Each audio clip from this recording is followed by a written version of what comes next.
Olá, pessoal, seja bem-vindo ao Porquê Dói. Para quem está chegando aqui pela primeira vez, meu nome é Juliana Conte, eu sou repórter de saúde do portal Drauzio Varela e criadora do programa. Hoje a gente vai falar um pouco sobre hérnia umbilical, um dos tipos de hérnia mais comuns e que atinge aí até 20% das crianças, mas que também pode acometer os adultos.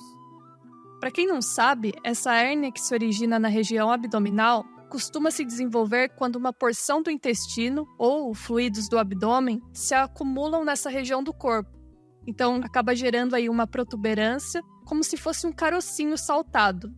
E ela pode começar pequena e aumentando com o passar do tempo, por isso é muito importante investigar de perto quando surgir algo do tipo.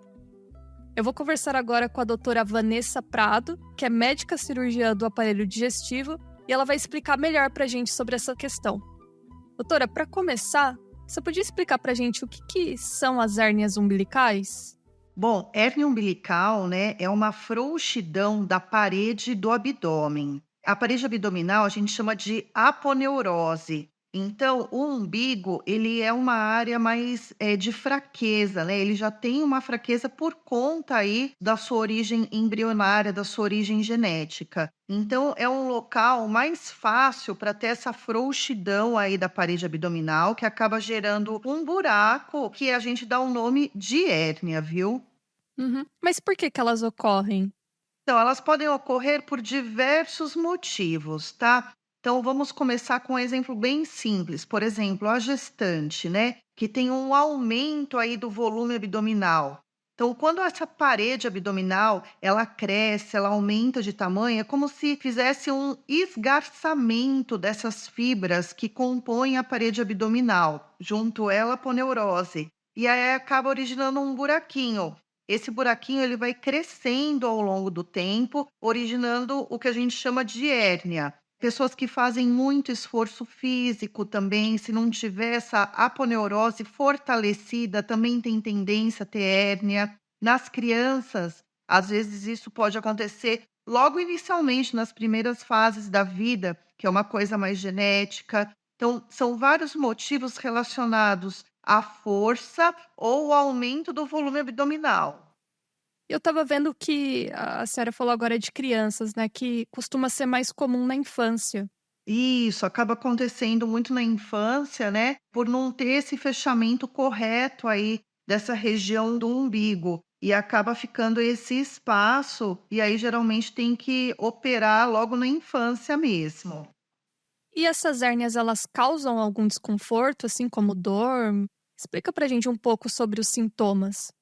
Sim, pode causar dor, né? Porque toda vez, até mesmo por o simples fato da gente tossir, espirrar ou se abaixar para pegar alguma coisa, ou exercícios leves de academia mesmo, força o conteúdo de dentro do abdômen para fora. E aí, quando isso acontece, pode entrar nesse buraquinho que a gente chama que é a hérnia, uma gordurinha lá de dentro do abdômen ou até a própria alça intestinal. Então, varia desde desconfortos mais leves até situações mais graves. Então, pode ocorrer dor abdominal, pode até dar cólica, com sintomas piores, por exemplo, numa gravidade, até vômito e parada da evacuação.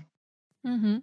Alguns usuários mandaram, assim, perguntas pra gente, falando que foi identificada a hérnia, né, nessa hérnia umbilical, e que não causava tanto incômodo, e estava perguntando, inclusive, se podia pegar peso, fazer musculação quando tá no começo, assim. Isso é indicado ou não? Tem que tratar logo no início? É, a orientação, né, que eu sempre falo, hérnia é igual a cirurgia, né? Porque é um espaço, é um buraco que não deveria existir, tá ali na sua parede abdominal.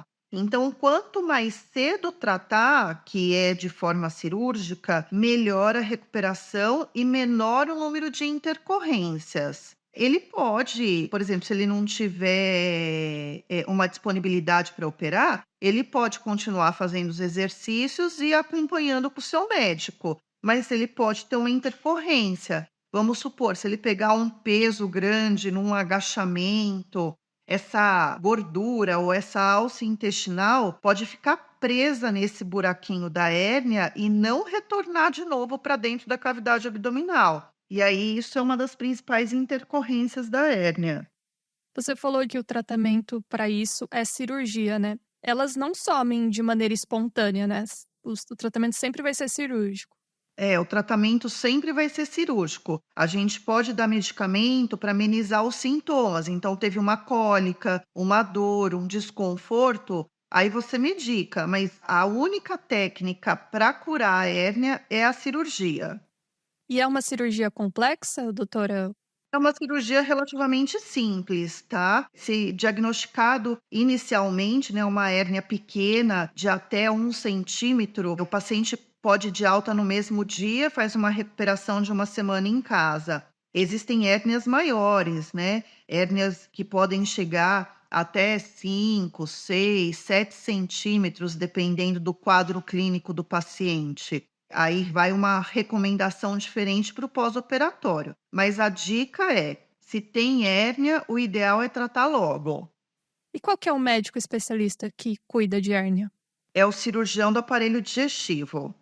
Ah, tá. E doutora, além do umbigo, quais são os outros lugares mais comuns, assim, de surgirem hérnias? A hérnia, ela pode existir também muito frequente na região da virilha, que a gente chama de hérnia inguinal, tá? Muito comum mais no sexo masculino, geralmente em pessoas de média idade, e acaba causando um desconforto ali também na hora que pega peso, na hora que faz um esforço. Pode provocar até um aumento aí da bolsa escrotal se a hérnia for de grande tamanho. Ótimo. Doutora, tem mais alguma recomendação para aquele paciente que de repente acabou de ser diagnosticado, está meio em dúvida do que fazer? É, procurar o especialista, principalmente para fazer um ultrassom, que é um exame super fácil, indolor, um ultrassom de parede abdominal, vai fazer o diagnóstico correto da hérnia e do tamanho dela. Certo. E a gente falou da cirurgia, mas só para finalizar rapidinho, para falar sobre a recuperação, né? Você falou que não é uma cirurgia complexa. Eu imagino que a recuperação também seja um pouco mais tranquila. É uma cirurgia numa hérnia umbilical pequena, né? É um pós-operatório de uma cirurgia bem tranquila, quase sem dor nenhuma. Tem que fazer a recomendação de repouso. A dúvida maior no consultório é quando voltar à academia, né? Aí o médico vai estipular esse retorno para a academia dependendo do tamanho dessa hérnia, mas geralmente em 1 mês já pode voltar fazendo exercícios leves. Ótimo. E tem risco dessa hérnia voltar, doutora? Uma reincidência? Sim, tem risco. Se o paciente não fizer o repouso de forma adequada, ou se acontecer algum acidente, por exemplo, o paciente tem uma queda ou fez algum movimento mais brusco, pode sim arrebentar o ponto que a gente dá para fechar esse buraquinho, esse orifício da hérnia, ou pode até arrebentar a tela. Bom, doutora Vanessa, eu agradeço pelas explicações. Eu espero que ajude aí quem está nos ouvindo. Eu que agradeço o convite. Qualquer dúvida, eu fico à disposição. Perfeito. E, pessoal, para quem está nos ouvindo aí pela primeira vez ou já nos ouve há bastante tempo, se você tem alguma recomendação de tema para o nosso programa, é só escrever nos comentários abaixo se você está nos ouvindo pelo YouTube. Lembrando que a gente já tem aí quase 50 episódios gravados sobre os mais diversos tipos de dores. Então não deixe de ouvir. Muito obrigado, pessoal, e até a próxima!